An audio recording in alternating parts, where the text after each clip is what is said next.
And this video is going to be pretty straightforward, and there's not much to talk about, but I did want to provide, my insights into the tank changes in the most recent.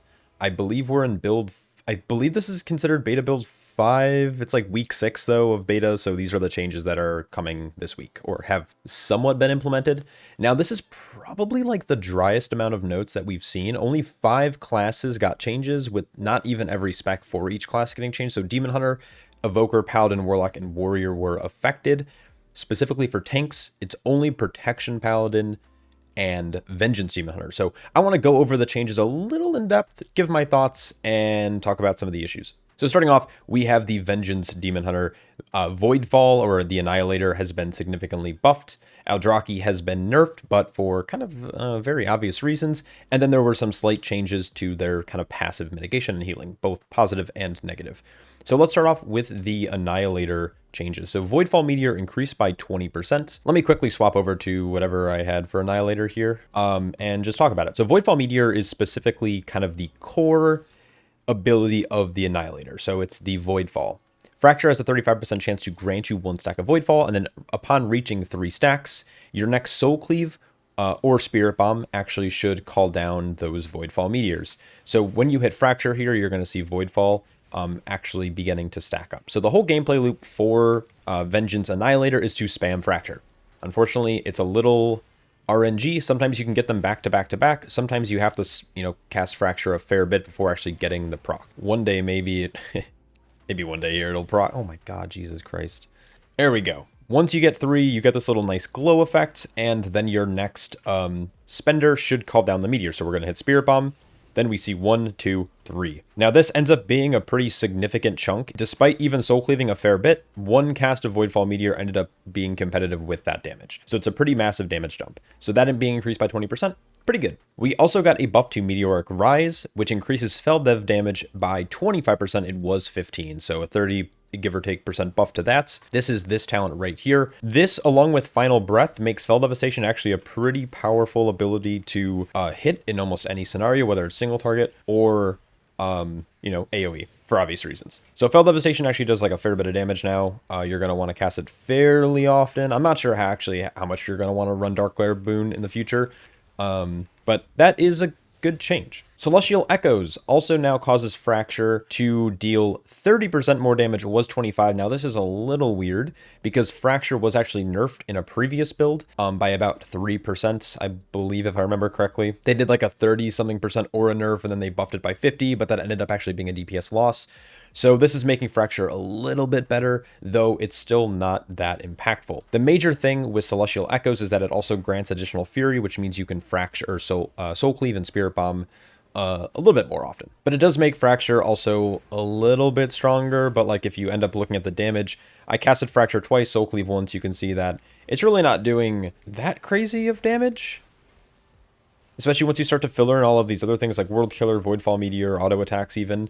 So that's just one thing to keep in mind. Just a small little damage gain. And then Dark Meteor Shower also increased by 20%. Now this isn't necessarily the meteors coming down, but whenever you enter demon form, I believe it's this one here. No, Dark Matter. Yeah, okay, sorry. Your first Spirit Bomb after entering demon form causes Shadow Flame Meteor Showers to assault the area, doing big dam over 6 seconds. So if we proc our Voidfall Meteors here, you're going to see, here's that proc. You're going to see the nice glow on either side of my character. It's then going to call down meteors. Just it calls down 3.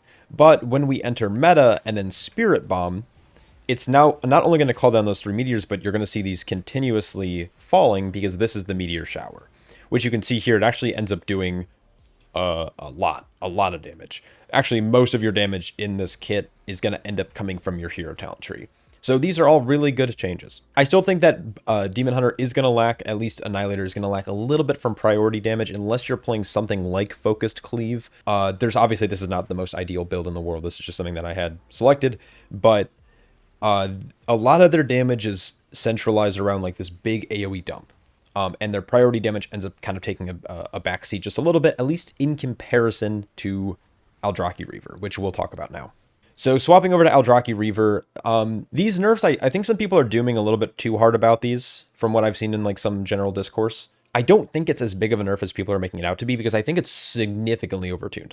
Because I think Reaver's Glaive is procced from two ways. It's consuming soul fragments, and on live servers, it's from casting the Hunt, which is a 1.5 minute cooldown, 90 seconds. A big change with the new system, because the Hunt was removed from Vengeance, it's no longer in the class tree, it's no longer, and it wasn't implemented into the spec tree, is that Sigil of Spite is now what is going to proc Reaver's Glaive.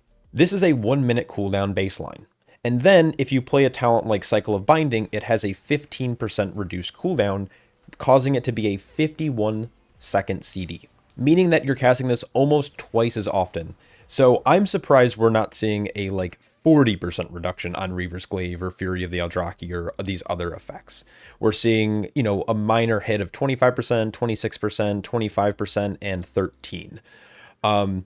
And so what ends up happening here is that Reaver's Glaive still does a lot of your damage. Whenever you do cast Sigil of Spite, it's going to proc Reaver's Glaive. Reaver's Glaive does, you know, a fair bit of damage, a little bit less than Sigil of Spite, but you're going to be casting it way more often. And then you're going to cast Fracture into Soul Cleave. You're going to get all of those Fury of the Aldrachi procs, and that's going to end up doing still the meat of your damage. It's physical damage. It's going to funnel into the Wound Quarry, or Wounded Quarry, I should say, which provides significant, like, kind of priority damage or funnel damage, as the cool kids say. Now, Warblade's Hunger as a nerf didn't really make a whole lot of sense to me, because what it does is when you do consume fragments, your fractures just do a little bit of extra damage here. But like, you can see that it doesn't feel like it does that much. Like, it does like a little less than fracture. And it's only after you consume a soul. Now, again, it's like every time you fracture, basically you're going to be doing that. Like, you're going to be procking Warblade's Hunger, but I don't think it was like super oppressive. So like, this actually I think is like one of the more minor changes. So yeah, those are the changes to Fury of the Aldrachi. I'm interested to see how it's going to perform in like a testing scenario like I did a couple of days ago and last week in a previous build. And then the last things I want to talk about is the Shattered Soul and Thick Skin changes. Thick Skin actually was buffed up to 150% increased armor, up from 130. And then Shattered Souls was actually nerfed from 7% down to 6% of all damage you recently took. Now, what's unique about this is that both hero talent trees tend to be both generating and consuming more souls. So I actually think this is trying to keep it in line in relation to the new hero talent nodes that we have access to. I think if you made this change on live servers, it would actually really, really hurt Aldrachi, or specifically, or more generally, Vengeance Demon Hunters as like a whole. But I think this, I don't know, man, they felt like super overpowered, so I don't think this change will actually mean all that much. And then when it's in relation to like Soulmonger, when you're getting a massive absorb that effectively increases your health pool, whether you're in or outside of meta because you have an absorb shield, this was getting extremely, extremely oppressive because you were constantly consuming upwards of 5, 6, or even 7 soul fragments at a time, which means that you were healing for like half your health pool. So I think this is a good change. It's obviously a nerf, but I think this is pulling specifically Aldrachi a little bit more in line with the other tanks. I think it's bumping Annihilator up to match the other tanks as well. And these Vengeance changes it a little bit less contingent on healing, and your survivability is more tied to just passive mitigation. All in all, big W. Anyways, let's talk about Protection Paladin. Now, these changes weren't implemented yet. Let me log over, actually. I just kind of want to show you. I streamed yesterday. The VOD is available, so if you guys want to go watch me do a bunch of testing on Brewmaster, you can. But I had a couple people come through asking me, what do I think of these changes? I think they're really good. I think these are addressing some concerns I brought up, other players have brought up, probably most of the Paladin feedback is getting, discourse that I've seen from both content creators and community members alike. I think this should address the issue. And I say should because these aren't, funnily enough, they weren't implemented into the build. I'm really hoping they hotfix these in this week. But Blizzard also posted that this is probably the last beta build of this year because people go on holiday and stuff, due to the time of the year that it is. And so, first things first, Guardian of Ancient Kings reduced to a 3-minute cooldown, just in case you don't know what 180 seconds means, down from a 5-minute cooldown. Though, if we come in game, if I hover over Guardian of Ancient Kings, you're going to see it's still a 5-minute CD. This is clearly a problem. It's not a tooltip bug either. If I hit this, it's a 5-minute cooldown. It'll probably be on cooldown for the rest of the video. Ardent Defender also was reduced from 120, which is 2 minutes, down to 90 seconds, which is a minute and a half. Same thing here. It is a 1.4 minute cooldown, but that is because I am playing, shouldn't it be 1.5? Am I crazy? Wait, what am I playing that's reducing the cooldown? Okay, yep.